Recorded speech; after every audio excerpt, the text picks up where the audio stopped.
What is up, everybody? Happy New Year. This is my first video of the year, and today we're going to be talking about the Hyundai Grandeur. So the Hyundai Azera, or Grandeur as it's known in other markets, has been discontinued in the United States in 2017, but in Korea and other markets, the Grandeur or Azera lives on, and it has actually had 2 generations since we last seen it, and it's actually grown up quite a bit, to the point where if it were still available in the United States, it could still be a compelling option when compared to the Toyota Crown, the Lexus ES, or the TLX. And I thought it'd be fun to create a video where we explore this vehicle in depth and just show you guys what we're missing out on. So let's get started with the exterior. So starting with the front, we're greeted with a long hood. The main draw of this front end is going to be the massive light strip in the front, and Hyundai calls this the seamless horizon lamp, and this basically holds the functions of the indicators and the daytime running lights. It's similar to the Hyundai Staria, which is a minivan for other markets, and recently the Hyundai Kona is also going to have this styling as well, which is pretty cool.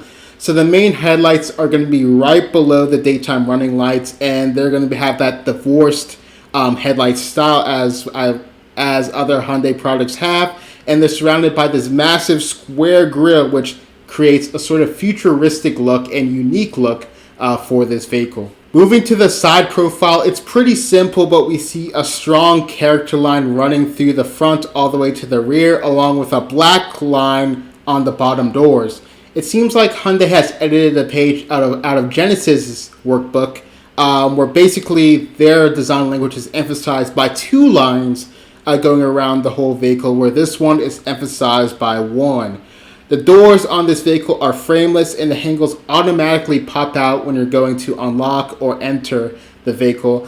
The mirrors are on the A pillar for visibility, and the C pillar is inspired by the first generation of Hyundai Grandeurs. The wheels design on this calligraphy model have a sort of interesting 3DX design to them, and they're 20 inches. There are a total of 5 wheel designs, but all ranging from 18 to 20 inches. And generally, you'll notice how long this vehicle is, with a 113-inch wheelbase and 198.2-inch length, making this vehicle longer than vehicles such as the Hyundai Palisade, the Toyota Crown, the Genesis G80, the Acura TLX, the Lexus EX, and it basically leads this class for full-size vehicles in terms of length.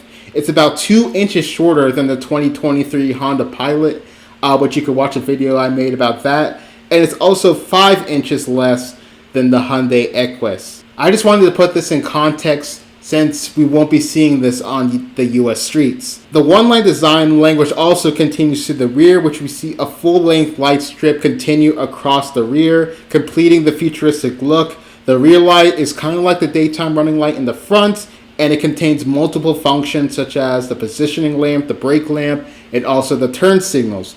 We can also see the rear trunk points upwards, making sort of a built-in ducktail spoiler type look. There's a black element on the rear bumper, which goes around the whole vehicle. Finally, there's a rear reflector completing the whole look with a reversing guide that lights the road, letting others know where you're reversing. I'm not sure if I've seen this in other vehicles, but it seems pretty interesting. And it makes sense seeing that the light at the bottom of the bumper may be harder to see, but I do question its effectiveness in daytime situations and bright sun situations. I love the overall design. Hyundai made a design that is not out there yet. It is very unique, without a crazy amount of lines like the Tucson or something or the Elantra. And this takes a bunch of inspiration from other Hyundai products, but it makes it its own. And it's definitely a nice statement vehicle.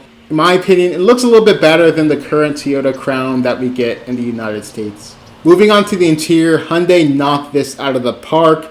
They nailed the premiumness as well as the features of this vehicle. While I don't think it's as nice as something like a G80, I do think this rivals the Japanese premium vehicle segment.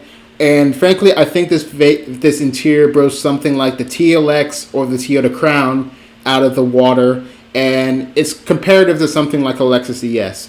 So the general design draws inspiration from the first generation Grandeur and also the electric retro modern design Grandeur that we saw earlier this year, or I guess in 2022 when this video is being made.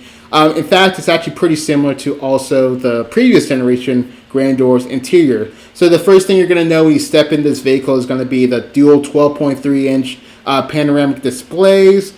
These displays support a wide variety of voice recognitions. For example, you can tell the vehicle to lower the windows or change the driving mode. It also supports over-the-air software updates as well. There's now a third 10.25-inch screen that controls the air conditioning right below the panoramic screens.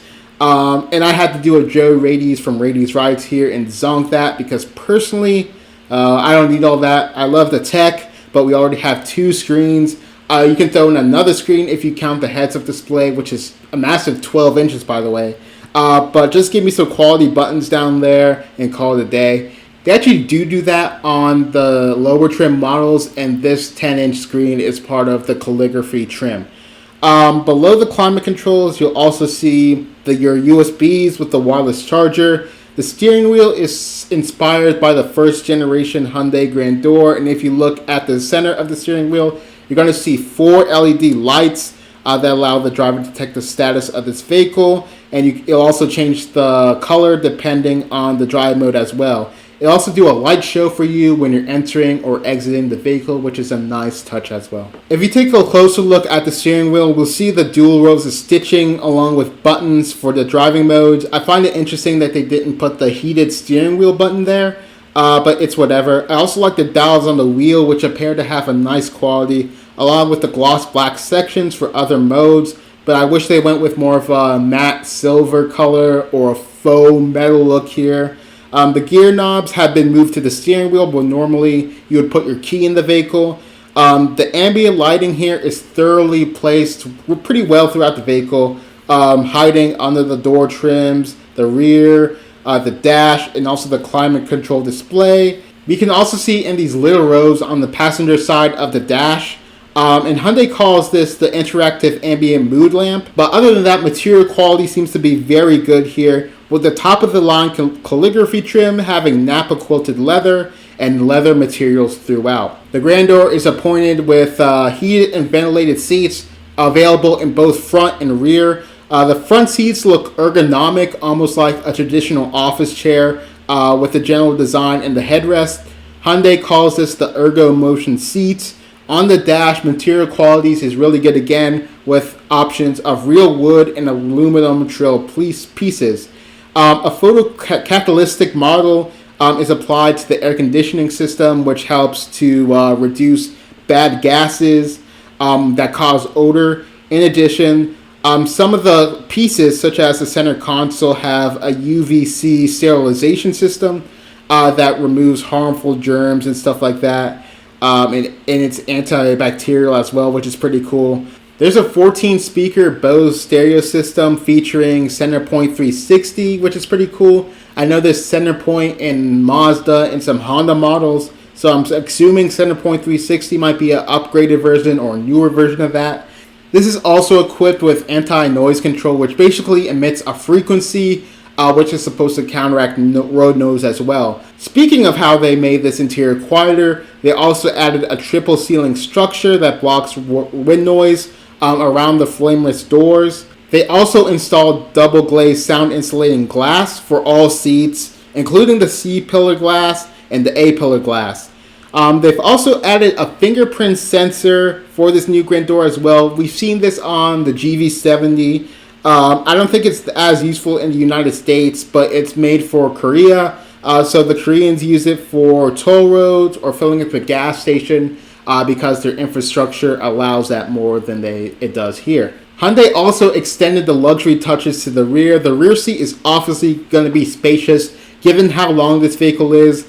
And they feature an available power recline function, which reclines up to 8 degrees, along with an electronic rear seat door curtain. There's 2 USBs back there. The panoramic roof that the Grandeur offers also extends to the rear seat as well. The trunk is massive. Hyundai quotes about 480 liters, which translates to about 17 cubic feet. For reference, the newest Accord has 16 cubic feet. In one video, a smaller woman was basically able to fit her whole torso in the trunk. However, it doesn't appear to offer folding seats. So again, like some Toyota vehicles, you won't be able to carry as much stuff as you would like. The Grandeur also comes with a 12-volt lithium-ion battery, and that's basically used to power some of the vehicle's electronics, and it's recharged when the vehicle is driving. One of these is the built-in Cam 2, which is basically a dash cam that's pre-built in the vehicle, and that's actually one thing I want to see more in the car industry. We have all these cameras, 360 cameras, and all that junk surrounding the vehicle. Even some of the radar sensors are cameras. So why not just implement a dash cam for free that can record your driving, and it's useful when in the event of an accident or something like that as well. Finally, let's move into the performance. So there's 4 engine choices for this vehicle. Let's start small and then work our way up. So the first is going to be a 1.6 liter hybrid paired with a 44.2 kilowatt hour battery, making 177 horsepower and 195 pound-feet of torque. This gets 42 mpg combined. Next is a 2.5 liter 4-cylinder producing 195 horsepower and 182 pound-feet of torque, and that gets 27 mpg combined. Next, there's a 3.5 liter V6 running on LPG, which is sort of a mixture of natural gas and some other fuels as well, from my understanding. But basically, this makes 236 horsepower and 232 pound-feet of torque, and it gets the worst of 18 miles combined.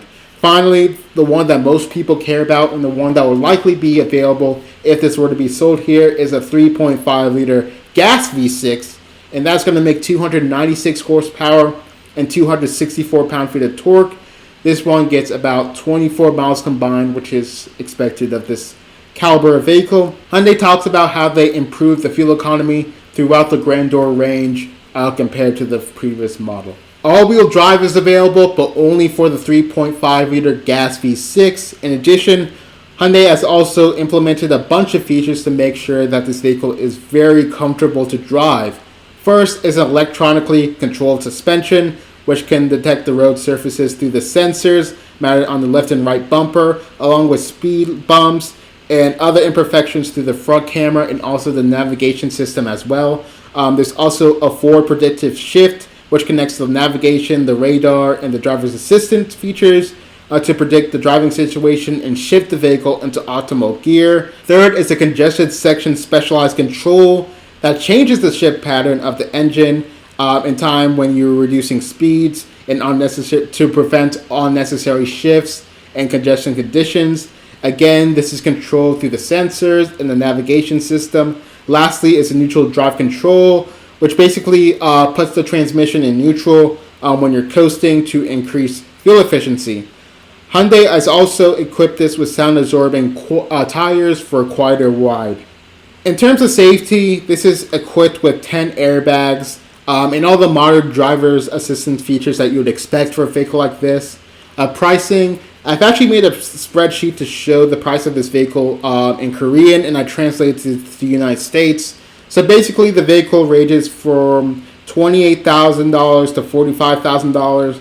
It's probably cheaper in Korea, because they actually control the manufacturing process for Hyundai, and you don't have to export the vehicles, and they basically control the companies that source the materials and whatnot. So it's not just a simple money translate here, but I thought it'd be fun.